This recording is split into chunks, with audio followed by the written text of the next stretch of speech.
بسم اللہ الرحمن الرحیم۔ السلام علیکم۔ ہر روز واقعات کے لیے چینل کو سبسکرائب کر لیں۔ حضرت علی رضی اللہ تعالیٰ عنہ نے بے ادبی کے اندیشے سے حضرت فاطمہ الزہرا رضی اللہ تعالیٰ عنہ کی قبر کا نشان مٹا دیا۔ حضرت فاطمہ الزہرا رضی اللہ تعالیٰ عنہ میں بچپن کے وہ آثار ہی نہ تھے جو عام لڑکیوں میں ہوا کرتے ہیں۔ ام سلمہ سے کہا گیا کہ حضرت فاطمہ الزہرا رضی اللہ تعالیٰ عنہ کو اصول و تہذیب سکھائیں۔ انہوں نے جواب دیا کہ میں مجسمہ عصمت و طہارت کو اخلاق و عادات کی کیا تعلیم دے سکتی ہوں؟ میں تو خود اس کمسن بچی سے تعلیم اصول حاصل کرتی ہوں۔ آپ رضی اللہ تعالیٰ عنہ کا سارا بچپن عبادت اور والدین کی خدمت میں گزرا۔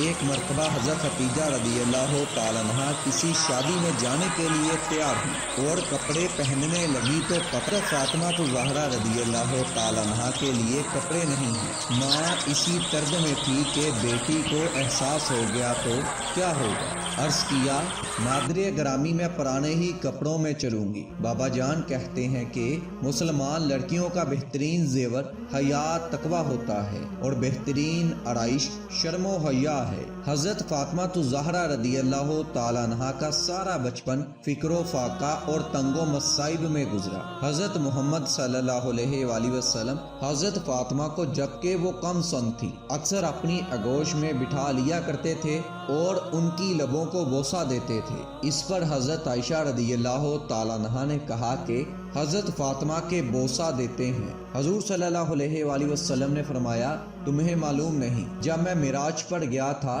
تو جبرائیل علیہ السلام نے مجھے ایک سیب جنت کا دیا تھا، میں نے وہ کھایا تھا اور اسی سے فاطمہ کا نقطہ وجود قائم ہوا تھا۔ اے عائشہ جب بھی میں جنت کا مشتاق ہوتا ہوں تو فاطمہ الزہرا رضی اللہ تعالیٰ عنہ کی خوشبو سونگھتا ہوں اور دہن فاطمہ سے میں وہ جنت کا لطف اٹھاتا ہوں۔ آپ کی والدہ خدیجہ رضی اللہ تعالیٰ عنہ تھی۔ حضرت فاطمہ رضی اللہ تعالیٰ عنہ کو 5 آغوش میں تربیت نصیب ہوئی۔ حضرت خدیجہ رضی اللہ تعالیٰ عنہ کی علالت سے حضرت فاطمہ رضی اللہ تعالیٰ عنہ کو بہت زیادہ رنج و غم ہوا۔ آپ ان کی تیمہ داری میں شب و روز لگی رہتی تھی اور ان کے چہرے پر نظر جمائے انہیں دیکھا کرتی تھی۔ ماں کا چہرہ بحال دیکھا تو خوش ہو گئی، ماں کی شکل پر دکھ دیکھا تو رنجیدہ ہو گئی۔ یہی طرز عمل رہا کہ ایک دن حضرت خدیجہ رضی اللہ تعالیٰ عنہ نے فاطمہ الزہرا رضی اللہ تعالیٰ عنہ کو اپنے سینے سے لگایا اور پھوٹ پھوٹ کر رونے لگی۔ بیٹی نے پوچھا اماں جان کا انداز آج کچھ نرالا سا ہے۔ فرمایا بیٹی میں تجھ سے رخصت ہو رہی ہوں، افسوس کہ تجھے دلہن بنے نہ دیکھ سکوں گی۔ ماں بیٹی میں گفتگو جاری تھی کہ ماتھے پر موت کا پسینہ آ گیا اور خدیجہ رضی اللہ تعالیٰ عنہ 10 رمضان کو انتقال فرما گئی۔ موت کے وقت آپ کی عمر 65 سال تھی۔ آپ کو ہجوم میں دفن کیا گیا۔ حضرت خدیجہ رضی اللہ تعالیٰ عنہ کے انتقال سے فاطمہ الزہرا کو انتہائی رنج پہنچا اور آپ رضی اللہ تعالیٰ عنہ سے زیادہ سرور کائنات کو صدمہ ہوا۔ اسی وجہ سے آپ نے اس سال کو عام الحزن کہا ہے۔ ایک دن حضرت عائشہ رضی اللہ تعالیٰ عنہ نے حضور صلی اللہ علیہ وآلہ وسلم سے فرمایا کہ کب تک آپ انہیں یاد کر کے روتے رہیں گے، غمگین ہوتے رہیں گے؟ تو آپ صلی اللہ علیہ وآلہ وسلم نے فرمایا کہ اس سے بہتر مجھے کوئی عورت نصیب نہیں ہوئی۔ وہ اس وقت ایمان لائی جب سب کافر تھے اور اس وقت میری تصدیق کی جب سب جھٹلاتے تھے اور اس وقت میرے لیے مال صرف کیا جب لوگ مجھے محروم رکھنا چاہتے تھے۔ حضرت ابو طالب رضی اللہ تعالیٰ عنہ اور ان کے 3 دن بعد حضرت خدیجہ رضی اللہ تعالیٰ عنہ کا انتقال ہوا۔ جب حضرت علی نے شادی کی درخواست کی تو آپ نے حضرت فاطمہ الزہرا رضی اللہ تعالیٰ عنہ کی مرضی دریافت فرمائی اور جب وہ چپ رہی وہ ایک طرح کا اظہار رضامندی تھا۔ اس کے بعد شادی ہو گئی۔ علماء لکھتے ہیں کہ پیغام محمود نامی ایک فرشتہ لے کر آیا تھا، یعنی علماء نے جبرائیل علیہ السلام کا حوالہ دیا ہے۔ حضرت علی رضی اللہ تعالیٰ عنہ نے 500 درہم میں اپنی زرہ عثمان غنی کے ہاتھوں فروخت کی اور اسی کو مہر قرار دے کر بعد تاریخ 1 ذو الحج 2 ہجری حضرت فاطمہ رضی اللہ تعالیٰ عنہا کے ساتھ عقد کیا۔ نکاح کے تھوڑے عرصے بعد 24 ذی الحج کو حضرت سیدہ فاطمہ زہرا رضی اللہ تعالیٰ عنہا کی رخ صلی اللہ علیہ وآلہ وسلم نے اپنی اکلوتی اور چہیتی بیٹی کو مختصر سا جہیز دیا۔ آپ صلی اللہ علیہ وآلہ وسلم اعلیٰ درجے کا جہیز دے سکتے تھے مگر اپنی امت کے غربا کے خیال سے بہت کم سامان دیا۔ کھانے پینے کے بعد جلوس روانہ ہوا۔ سلمان ساربان تھے، بنی ہاشم ننگی تلواریں لیے جلوس میں تھے۔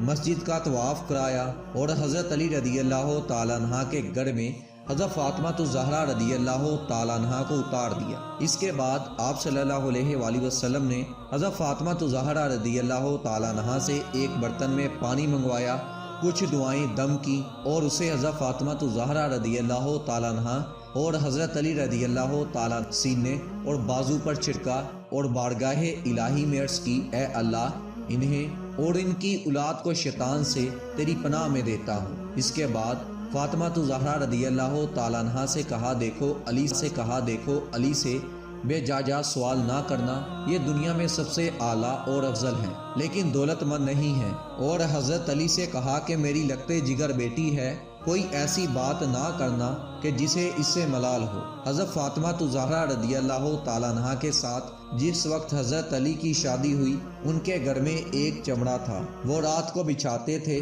اور دن میں اس پر اونٹ کو چارہ دیا جاتا تھا۔ شوہر کے گھر جانے کے بعد آپ رضی اللہ تعالیٰ عنہ نے جس نظام زندگی میں نمونہ پیش کیا وہ لوگوں کے لیے ایک مثال قائم کرتا ہے۔ آپ گھر کا تمام کام اپنے ہاتھ سے کیا کرتی تھی، یعنی کہ جھاڑو دینا، کھانا پکانا، چرگا کاٹنا، چکی پیسنا اور بچوں کی تربیت کرنا، سب کام اکیلے ہی کیا کرتی تھی۔ لیکن یہ کہ کبھی تیور پر بل نہ آئے اور نہ کبھی شوہر سے اپنے لیے مددگار خادمہ کی فرمائش کی۔ پھر جب 7 ہجری میں پیغمبر خدا نے ایک خادمہ عطا کی جو فضا کے نام سے مشہور ہے، تو اللہ کے رسول کی ہدایت کے مطابق حضرت فاطمہ زہرا رضی اللہ تعالیٰ عنہ فضا کے ساتھ ایک کنیز کا سایہ نہیں بلکہ ایک عزیز رفیق کار جیسا برتاؤ کرتی، اور ایک دن گھر کا کام خود کرتی اور ایک دن فضا سے کام لیتی تھی، اور اس طرح خادمہ کو خادمہ نہ ہونے کا تصور پیدا نہ ہونے دیتی تھی۔ یہ کائنات کی بہت بڑی مثال ہے۔ آپ نے عورتوں کی معراج پردہ داری کو بتایا ہے اور خود بھی اس پر ہمیشہ عمل کرتی رہی، اور اتنی سخی کہ ایک مرتبہ پیغمبر اسلام نے منبر پر یہ سوال پیش فرمایا کہ عورتوں کے لیے سب سے بہترین کیا چیز ہے؟ یہ بات فاطمہ زہرا رضی اللہ تعالیٰ عنہ تک پہنچی۔ آپ نے جواب دیا کہ عورتوں کے لیے سب سے بہتر یہ بات ہے کہ نہ اس کی نظر کسی غیر مرد پر پڑے اور نہ کسی غیر مرد کی نظر کے سامنے یہ جواب پیش ہوا۔ تو آپ نے فرمایا کیوں نہ ہو فاطمہ زہرا رضی اللہ تعالیٰ عنہ میرا ہی ایک جزو ہے کہ جب فاطمہ زہرا رضی اللہ تعالیٰ عنہ کا وقت قریب آیا تو نامعصومہ کو بخار آیا۔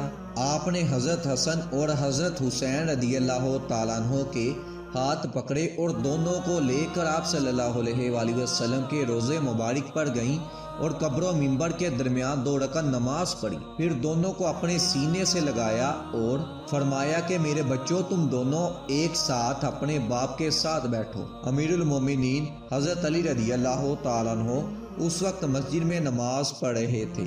حضرت اسماء رضی اللہ تعالیٰ عنہ نے عرض کی بی بی حاضر ہوں۔ حضرت فاطمہ زہرا رضی اللہ تعالیٰ عنہ نے فرمایا اسماء تم مجھ سے الگ نہ ہونا، میں ایک ساتھ لپٹنا چاہتی ہوں۔ جب ایک ساتھ گزر جائے اور میں باہر نہ نکلوں تو مجھ کو 3 آوازیں دے دینا،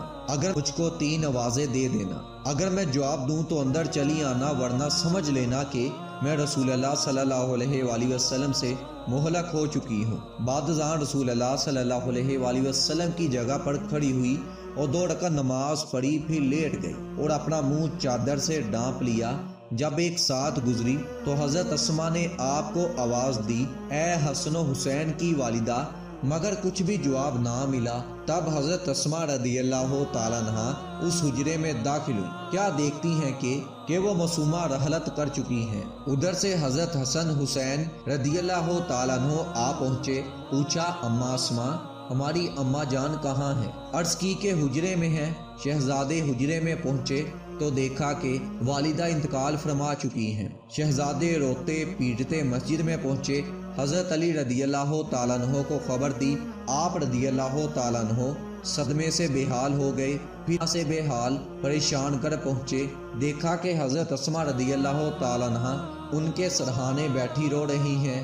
آپ نے جب چہرہ انور کھولا تو سرہانے پر ایک رکا ملا جس میں شہادتین کے بعد وصیت پر عمل کا حوالہ تھا، اور تاکید دی کہ مجھے اپنے ہاتھوں سے غسل دینا، کفن پہنانا، رات کے وقت دفن کرنا۔ اس میں یہ بھی لکھا تھا کہ میں تمہیں اللہ کے سپرد کرتی ہوں اور اپنی تمام اولادوں سادات کو سلام کرتی ہوں جو قیامت تک پیدا ہوں گی۔ جب رات ہوئی تو حضرت علی رضی اللہ تعالیٰ عنہ نے غسل دیا، کفن پہنایا، نماز جنازہ پڑھی، اور آپ رضی اللہ تعالیٰ عنہ کو جنت البقیع میں لے جا کر دفن کر دیا گیا۔ جب اپنی اولاد اور اپنے عزیزوں سمیت جنازہ لے کر روانہ ہوئے، راستہ دیکھنے کے لیے ایک شمع ساتھ تھی، اور حضرت زینب رضی اللہ تعالیٰ عنہ جو کافی کم سن تھی، سیاہ لباس میں لپٹی ہوئی اس سائے میں چل رہی تھی جو شمع کی وجہ سے نیچے زمین پر پڑ رہا تھا۔ حضرت علی رضی اللہ تعالیٰ عنہ جب جنت البقیع میں پہنچے، حضرت فاطمہ زہرا رضی اللہ تعالیٰ عنہ کو دفن کیا اور اس طرح زمین کو برابر کر دیا کہ قبر کے نشان نمایاں نہ ہو سکے۔ حضرت فاطمہ رضی اللہ تعالیٰ عنہ کی قبر کو اس لیے برابر کر دیا گیا تھا تاکہ کوئی بے ادبی نہ کر سکے، اور کہا جاتا ہے کہ اس کے ارد گرد 40 قبریں اس لیے بنائی تھی کہ کسی کو معلوم نہ ہو سکے۔ حضرت فاطمہ زہرا رضی اللہ تعالیٰ عنہ کی عمر 28 سال تھی کہ جب کہ آپ کی